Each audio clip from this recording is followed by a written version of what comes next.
la región norte. También nos pueden seguir por la 89.9 para la zona de Punta Cana. Hoy es lunes 20 de enero. Con ustedes, José Armando Polanco. Estamos a solo horas para celebrar el Día de Nuestra Señora de la Alta Gracia. Muchas personas ya van rumbo a Higüey a cumplir promesas a la Virgen, otros a pedir. Pero, ¿allá va para allá? Sí. Ah, bueno. Pero realmente esto es una celebración de mucha importancia para el mundo católico de la República Dominicana. Y repito, bueno, hay operativos ya de los organismos de socorro montados por la gran cantidad de personas que van mañana hacia la Basílica de Higüey a rendir tributo a la Virgen de la Alta Gracia. Unos a pedir, otros a cumplir, porque se les concedió lo que le habían pedido a la Virgen. Y realmente es importante que se mantenga esta tradición de la cultura católica. Pero también otro acontecimiento que ya es hoy fue la toma de posesión de Donald Trump como el presidente número 47 de Estados Unidos. Para muchos, ¿es primo tuyo? Ah, bueno. Para muchos esto es motivo de alegría, pero para otros es motivo de mucha preocupación. Pero mucha preocupación, sobre todo por el discurso de Trump, un discurso incendiario completamente. Muchos dicen que la ultraderecha ya o la derecha se toma su puesto en lo que es Estados Unidos, y esto genera mucha preocupación para algunos sectores. Bueno, ya hemos visto cuáles son los puntos que Donald Trump ha planteado en su discurso de este día, pero para eso tengo conmigo al profesor Juan González, politólogo y profesor de política de la Universidad Autónoma de Santo Domingo. Profesor González, gracias por estar con nosotros. Es un honor, José Armando Polanco, compartir contigo y con la audiencia. Profesor González, vamos a analizar el discurso de Trump de hoy, en lo que fue ya su segundo mandato. Bueno, como lo ha expresado, un discurso de más o menos 30 minutos que dio el presidente, un discurso de toma de posesión, que se pudiera decir que es un discurso que carece de datos. Mayormente fue un discurso centrado en la persuasión, aunque esbozó algunos temas de su política, tanto interna como externa. Por ejemplo, el caso de la lucha contra los carteles de las drogas, endurecimiento de la política migratoria, así como aspectos relacionados con los aranceles. O sea, mencionó que el presidente McKinley a principios del siglo XX enriqueció a Estados Unidos imponiendo aranceles. Claro, eso en el contexto actual, pensar que un país se puede enriquecer imponiendo aranceles, estamos pensando que algo retrógrado en la práctica, del punto de vista de que lo que se ha las economías en las últimas décadas lo que han estado es liberalizando el comercio. Eso por un lado. Por el otro, también el presidente Trump, un aspecto importante que hay que destacar ahí es que ha dicho que pone fin al New Deal Green. Es una política impulsada por la administración Biden, enfocada en impulsar la transición energética en los Estados Unidos a través de la ley de reducción de inflación. Esa ley, que es una ley, fue aprobada una ley bipartidista, tenía proyectado destinar más o menos $1 billón con el objetivo de impulsar la industria de la energía eólica y solar en Estados Unidos, a fin de competir con China, porque ya China controla esta industria, tanto de la energía eólica como de la energía solar, además de la fabricación de vehículos eléctricos.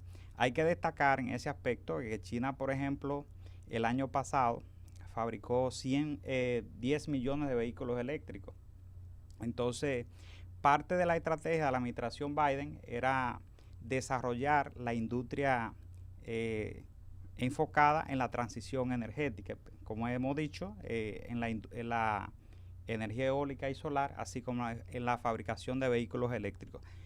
en el discurso, el presidente Trump hizo énfasis en que echará para atrás todos estos proyectos que venía impulsando la administración Biden y que va a fortalecer la fabricación de vehículos tradicionales, o sea, la industria automotriz convencional en Estados Unidos para generar mucho más empleo. De combustible. Correcto. Además, también el presidente destacó en su discurso el aumento de la producción de petróleo. Dijo que van a otorgar más licencias para la exploración y explotación de petróleo y gas, y que Estados Unidos se va a convertir en el mayor productor de gas y petróleo de la historia, y que esto va a enriquecer a Estados Unidos. Al mismo tiempo, pronosticó que va a haber una disminución de los precios del petróleo por esta política. Hace varias semanas, una revista especializada en temas energéticos, la revista Offshore, había dado a conocer que el equipo de Trump venía planificando que había desarrollado un plan para aumentar la producción de petróleo en más o menos 3 millones de barriles al día, extra a lo que produce actualmente Estados Unidos, que es más o menos 13 millones de barriles diarios. Eso lo anunció la revista Offshore. De manera que en todas estas medidas, lo más impactante, como he señalado, es justamente ese aspecto que tiene que ver con echar para atrás todo este proyecto relacionado a la transición energética, el endurecimiento de la política migratoria, y también destacar aquí la lucha contra los carteles, que dijo que lo va a declarar como organizaciones terroristas. Ya esto tiene una implicación, el hecho de que pueda identificar a los carteles como organizaciones terroristas. Precisamente, ¿cuál sería el significado de que Trump declare a los carteles de las drogas de México como organizaciones terroristas? Bueno, esto tiene una implicación de que ya Estados Unidos se involucraría directamente y que utilizaría sus Fuerzas Armadas en el combate a los carteles de las drogas. En México hay varios carteles. Los principales son el cartel Jalisco Nueva Generación, el cartel de Sinaloa, el cartel del Golfo. El del Golfo. Sí, el cartel de Juárez, que aunque tienen menos, vamos a decir, menos poder, pero siguen operando en algunas zonas.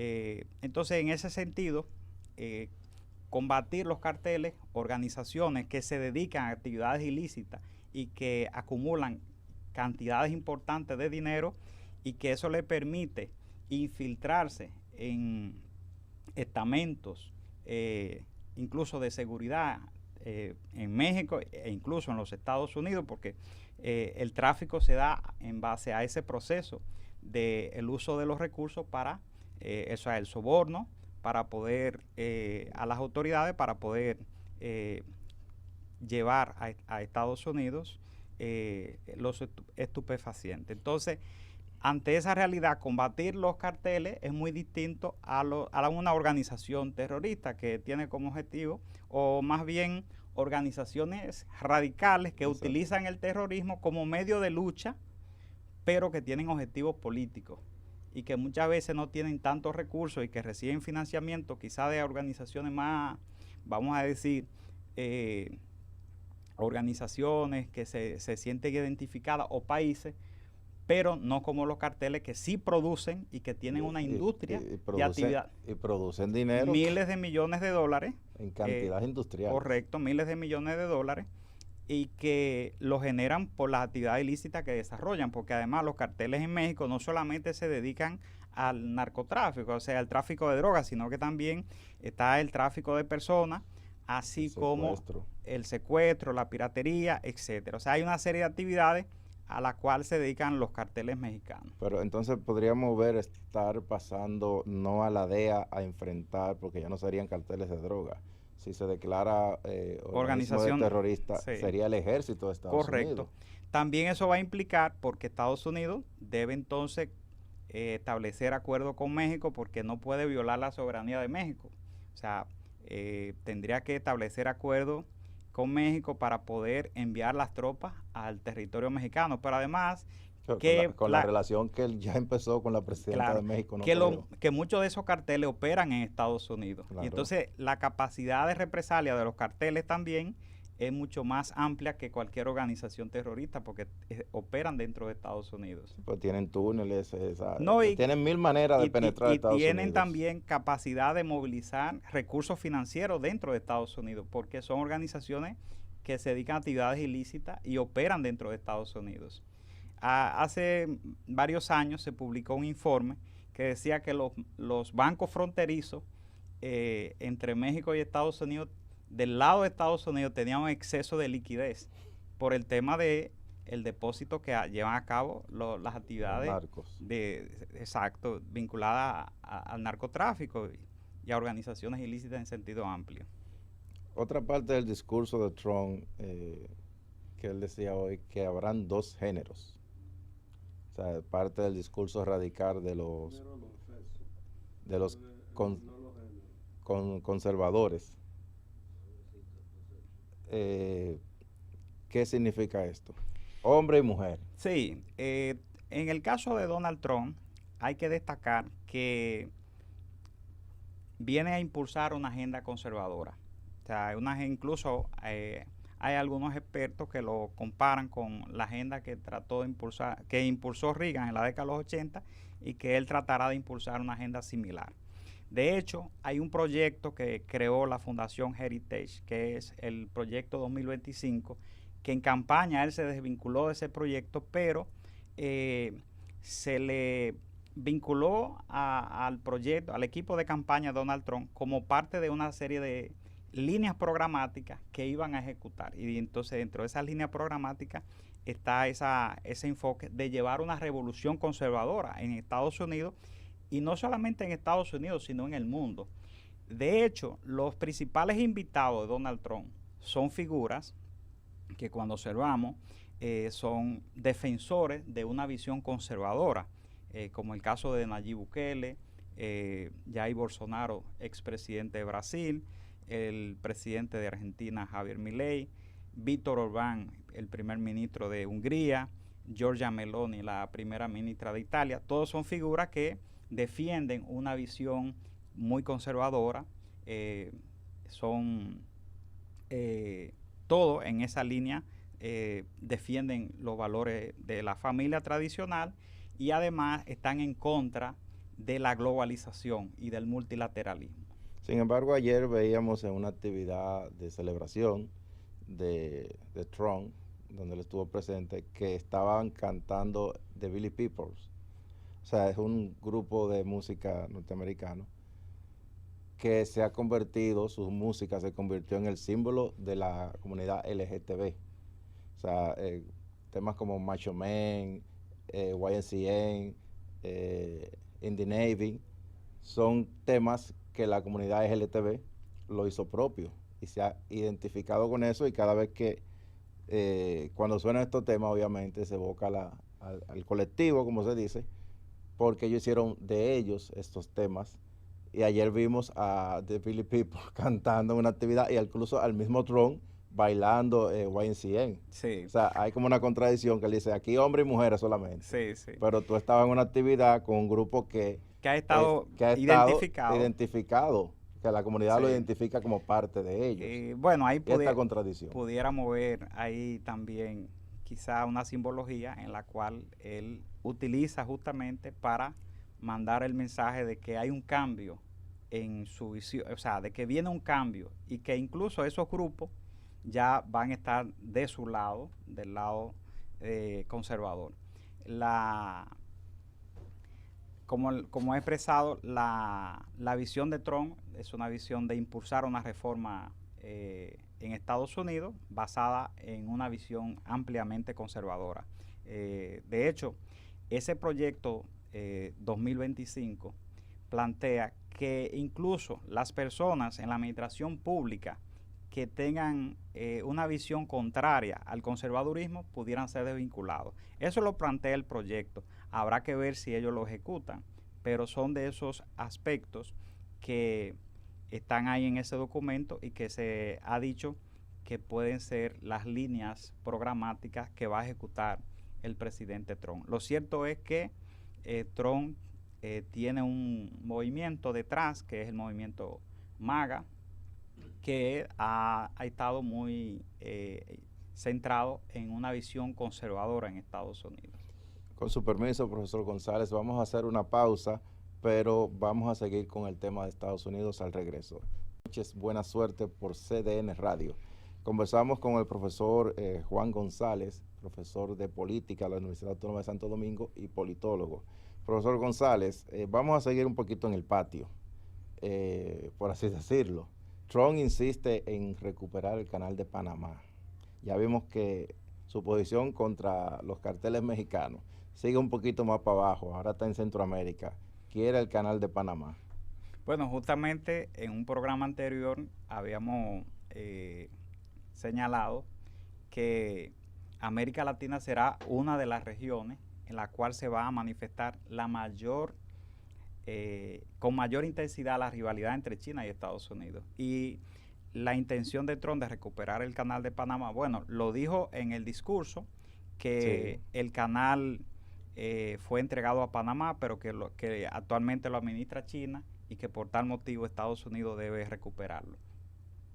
En ese sentido, bueno, eso estaría implicando que Estados Unidos lleve a cabo una serie de acuerdos para que a través de esos acuerdos Panamá ceda la administración.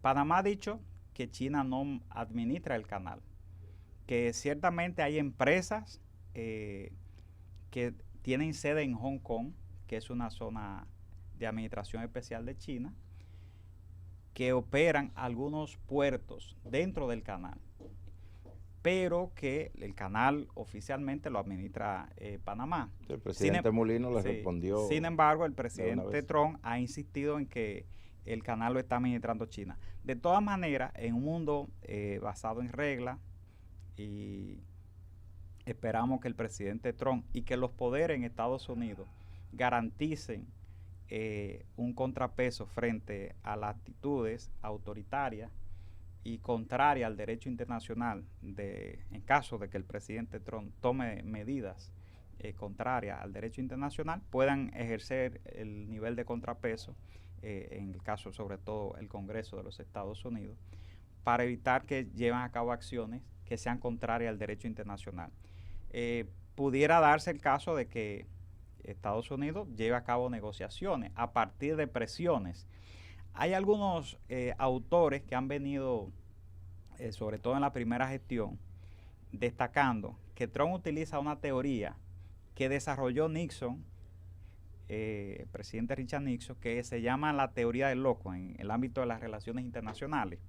Y es que genera una percepción de que es un presidente que está dispuesto a tomar cualquier decisión para llevar a cabo una presión sobre los demás gobiernos a fin de lograr los objetivos, pero que muchas veces se quedan en las amenazas y no lleva a cabo muchas de esas amenazas, no la pone en práctica muchas de esas amenazas que plantea. Por ejemplo, una de esas contradicciones que usted cita es que él dice que su legado quiere sentirse el presidente pacifista. Más pacifista. Sin embargo, está hablando de construir del uso de la fuerza. Exacto. Exacto, de construir el ejército más grande que se haya imaginado. Entonces, o sea, son las contradicciones de Trump. Su discurso es muy contradictorio. Hay que destacar que Trump es un presidente que tiene un enfoque muy transaccional, es decir, genera presiones para lograr negociaciones y lograr los objetivos finales.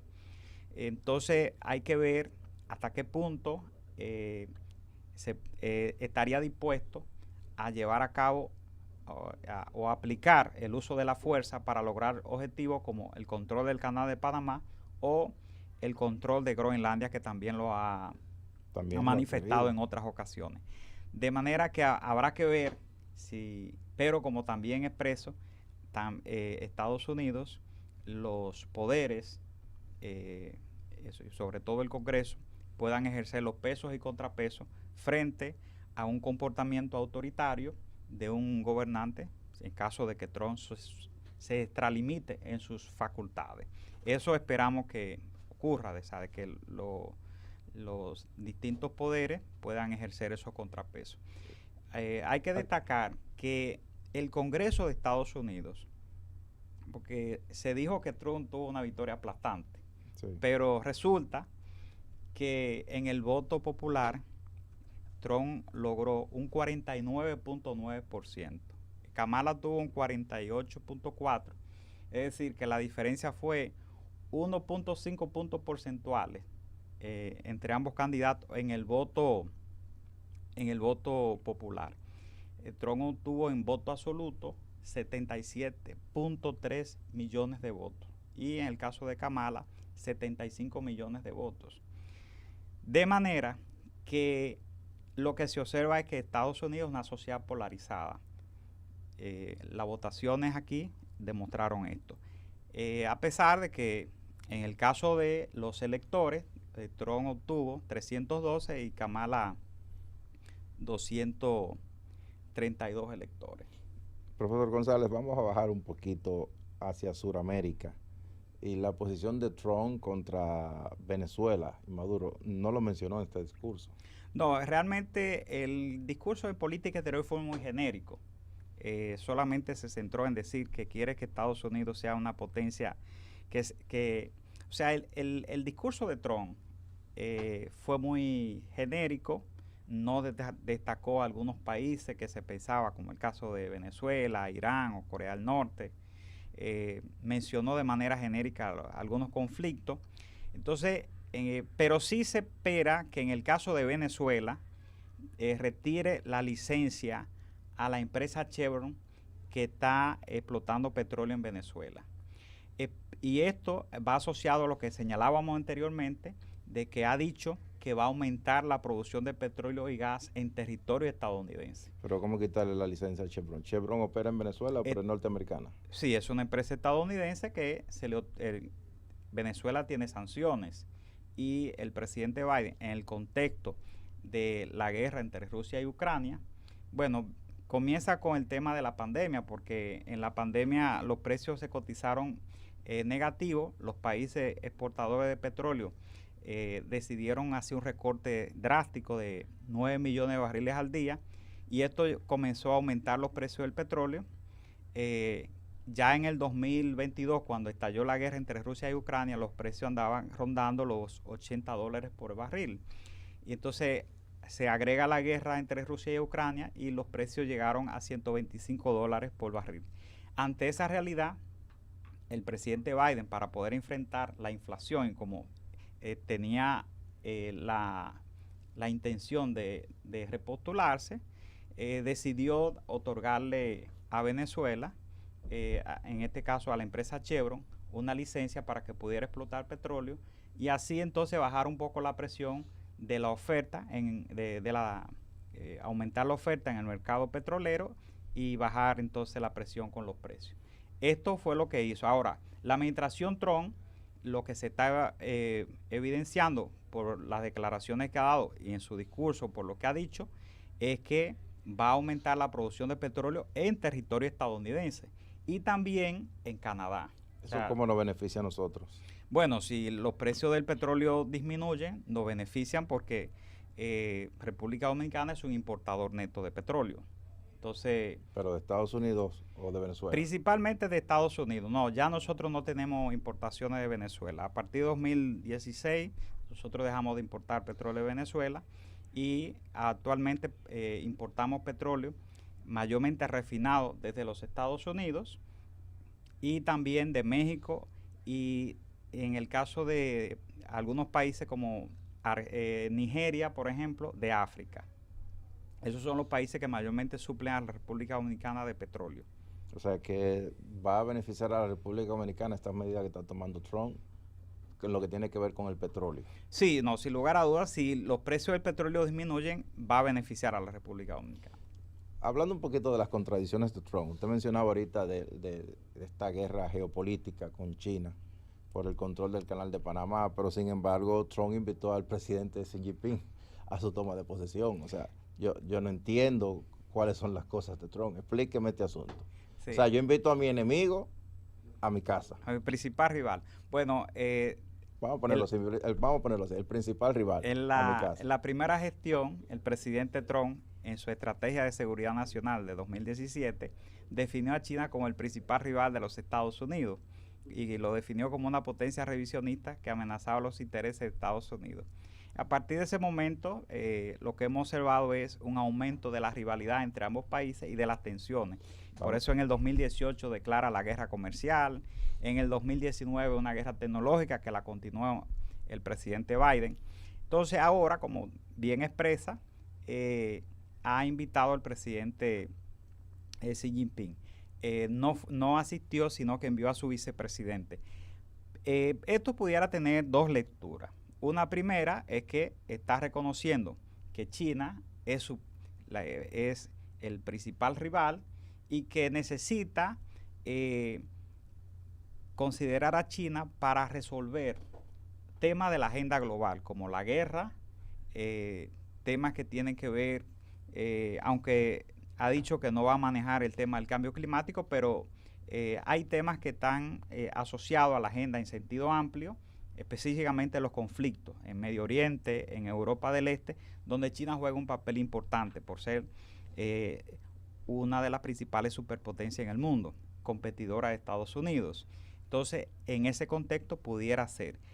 Por el otro, que el presidente Trump quiera mostrar al mundo de que Estados Unidos es la principal potencia y que sigue siendo una potencia hegemónica y que incluso el principal competidor ha ido a su toma de posesión. Esos pudieran ser, vamos a decir, los enfoques que pudiéramos ver ahí con la decisión del presidente de invitar al presidente chino a su toma de posesión. Pero, bueno, realmente con ese tema de las invitaciones, hubo gente que fue, no solamente de aquí, sino de muchas partes del mundo, pero obviamente por la situación climática que había en Washington, solamente tuvieron participación donde se celebró la ceremonia. Sí, fue la plazoleta del Capitolio. Los legisladores, invitados especiales, muchos tuvieron que estar en otro lugar, sí, pero algunos pueden entender que esto fue un desaire. ¿Cómo lo ve usted? No, bueno, como bien lo ha expresado, se hizo en espacio cerrado por un tema climático.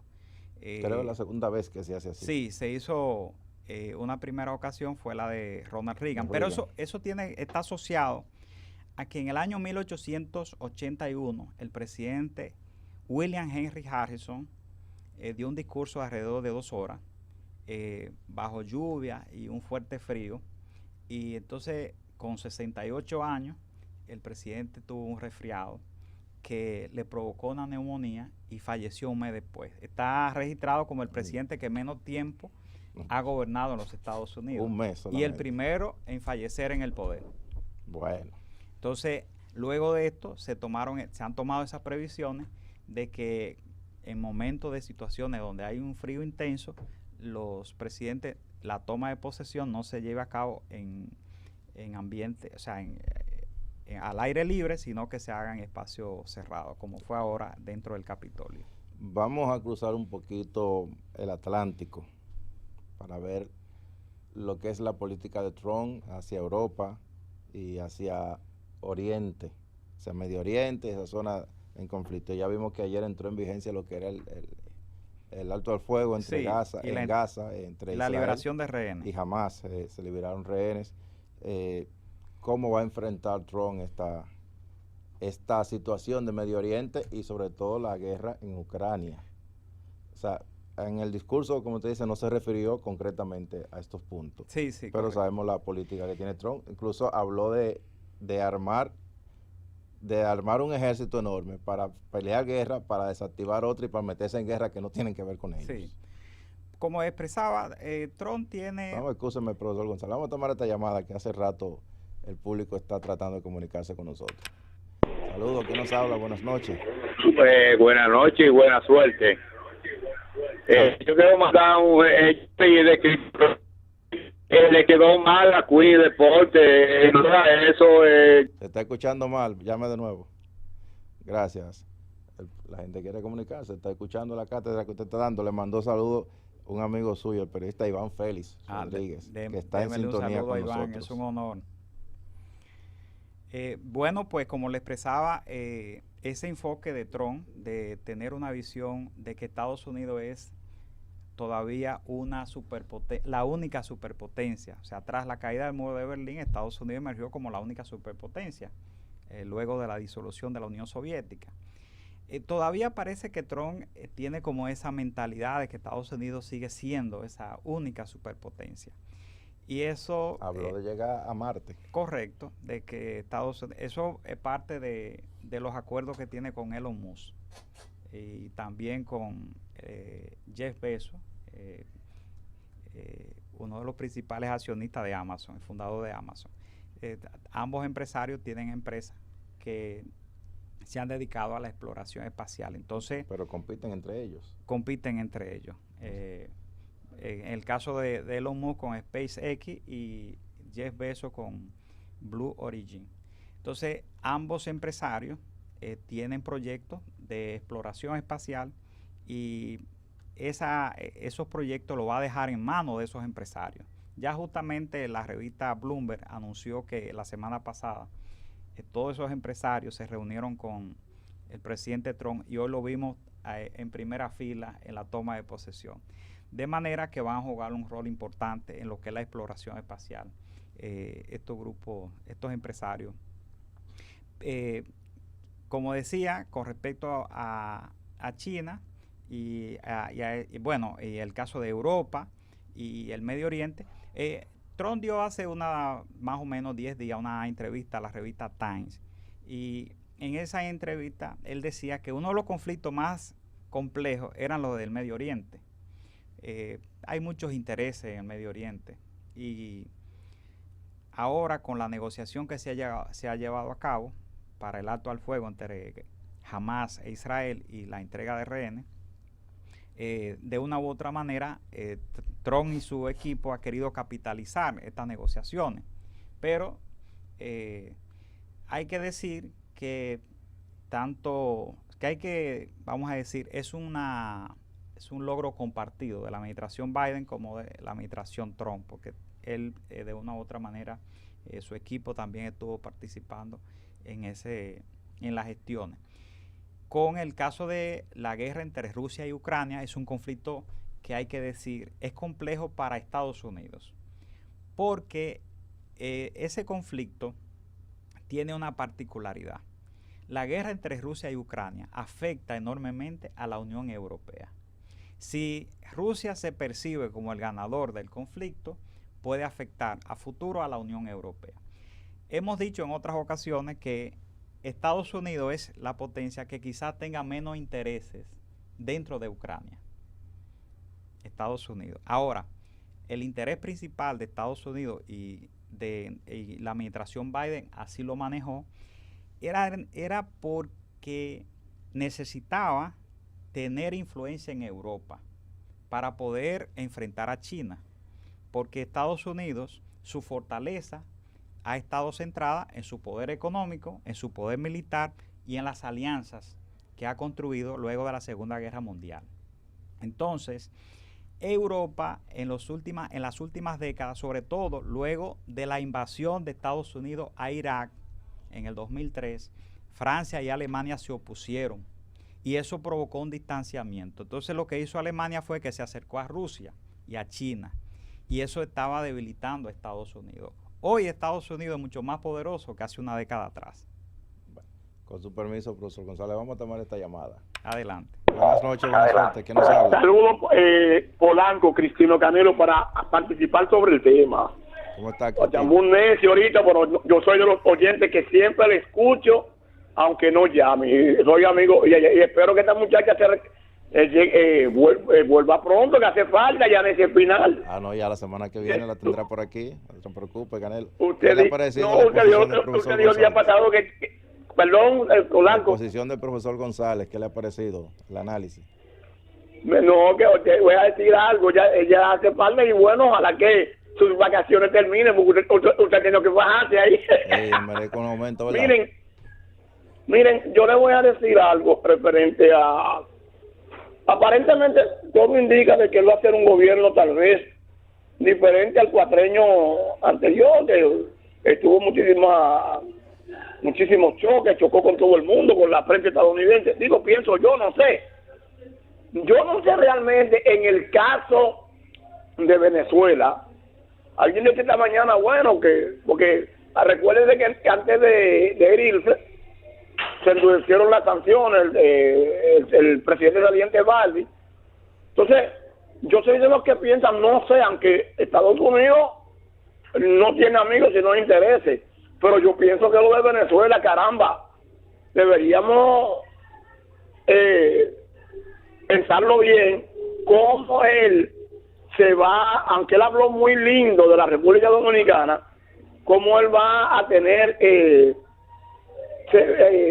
su política con América Latina, sobre todo con Venezuela, que yo pienso que a propósito de las deportaciones, que no negocie con Nicolás Maduro, que no negocie, porque yo no entiendo cómo él va a manejar, porque él dijo que iba a deportar a la gente que no estuvieran legal, habrá que ver, pero vuelvo y reitero, de ese tema yo creo que lo de Venezuela tiene que meterle mano a Venezuela para que vuelva a la democracia. Buenas noches. Gracias. De ese tema vamos a hablar al volver de la pausa con el profesor González sobre las deportaciones que anunció el presidente Trump y su SAR anti-inmigración, sí, ¿cómo se llama el SAR? Thomas, el SAR Thomas. El SAR, bueno. Sí. Vamos. Gracias por continuar con nosotros en Buenas noches, buena suerte por CDN Radio.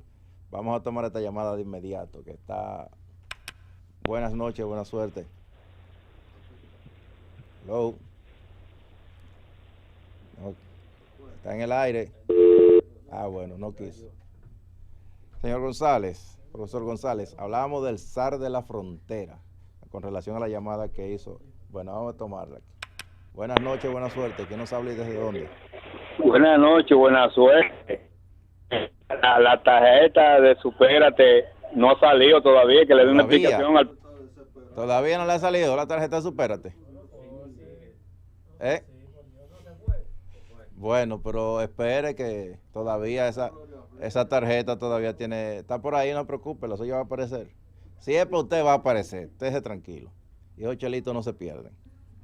Profesor González, hay que darle participación a la gente porque esos son los que nos mantienen. El SAR de la frontera. Una de las primeras medidas que se anunció que se van a tomar hoy mismo era unas redadas inmensas contra los ilegales.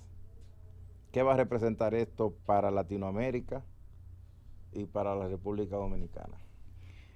Sin lugar a dudas que la política migratoria puede tener un impacto negativo para América Latina, especialmente Centroamérica y el Caribe, y parte de Sudamérica, como especialmente Venezuela, Colombia, que son los países donde más inmigrantes en los últimos años han llegado a Estados Unidos. Trump habla de millones. En el discurso de hoy dijo que iban a deportar millones de inmigrantes.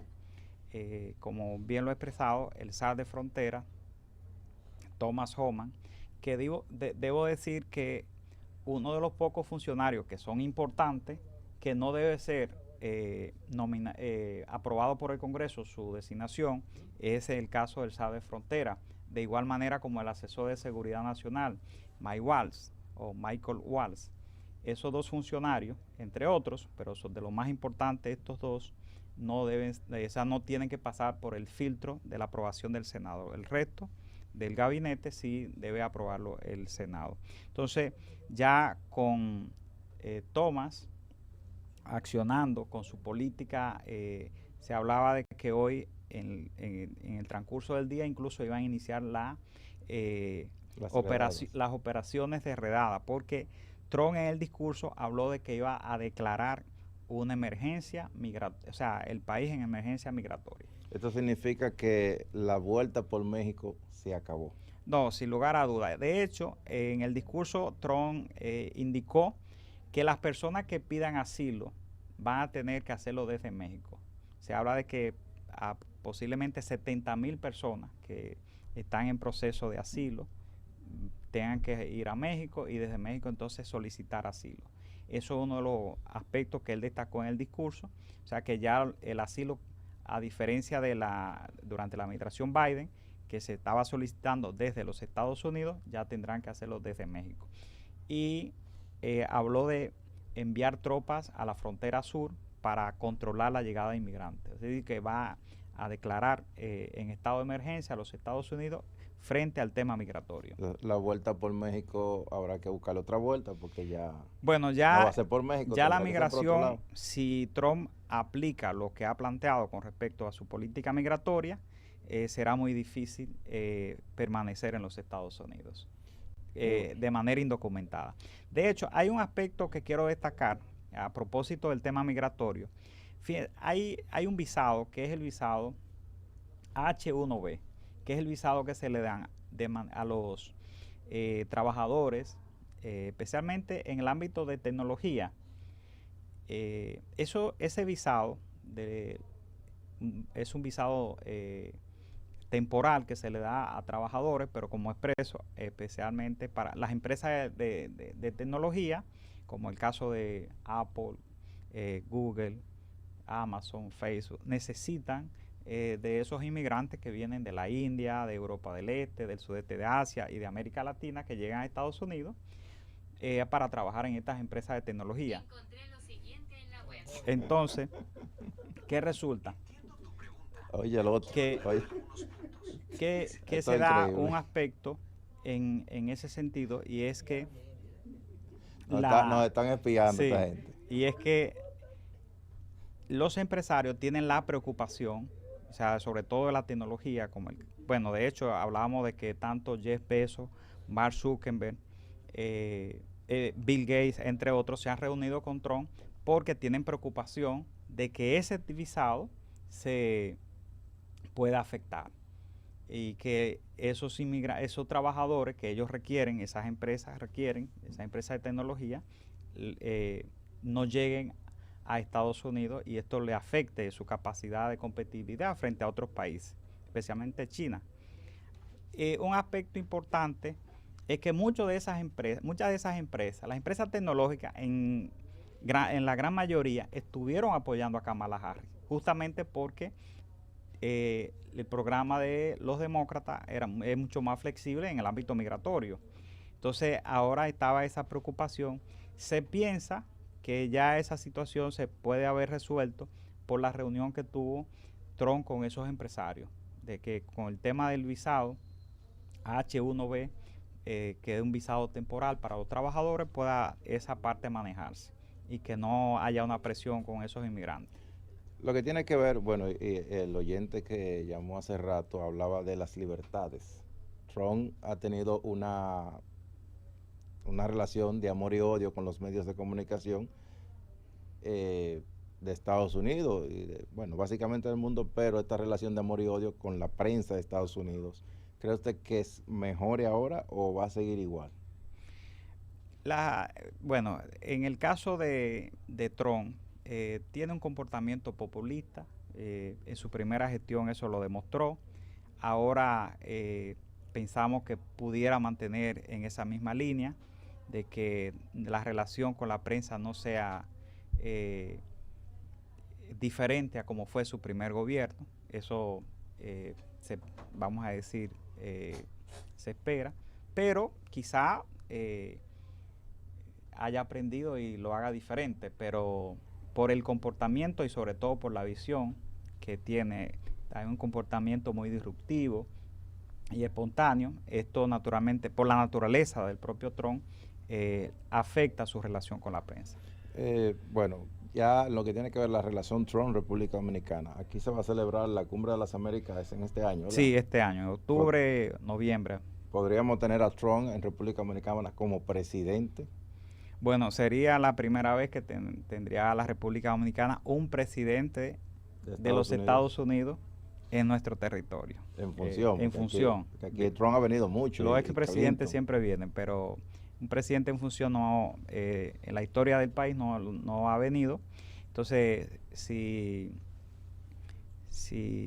confirma, este año la República Dominicana en Punta Cana estará organizando la Cumbre de las Américas y es muy probable que el presidente Trump esté presente.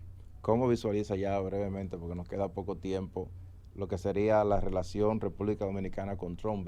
Vimos que ya postuló una embajadora para la República Dominicana a partir de este 20 de enero. ¿Cómo visualiza? Las relaciones se visualizan armoniosas en ese aspecto, ya que el hecho de haber nominado una embajadora para nuestro país, lo que evidencia es que hay un interés de mantener una relación armoniosa. Tener un embajador jefe de misión es una formalidad en el ámbito diplomático positiva y de respeto hacia un país. Entonces, en este caso, él ha tomado esa decisión, lo que indica que las relaciones se proyectan que serán armoniosas. La República Dominicana tiene una gran dependencia económica de los Estados Unidos. Por ejemplo, el año pasado el país recibió aproximadamente 21.000 millones de dólares por concepto de remesa, exportaciones, turismo e inversión extranjera. De manera que... ¿Se aumentó o subió? ¿Aumentó o bajó? No, más o menos se mantuvo con respecto al 2023. Fue más o menos la cantidad que recibimos.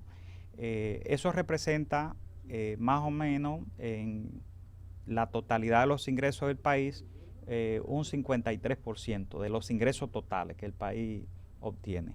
De manera que estamos hablando que el país tiene una gran dependencia económica con respecto a los Estados Unidos. Entonces, mantener una relación armoniosa con los Estados Unidos es muy positiva para nuestro país, para nuestro progreso y para el bienestar de la población en sentido general.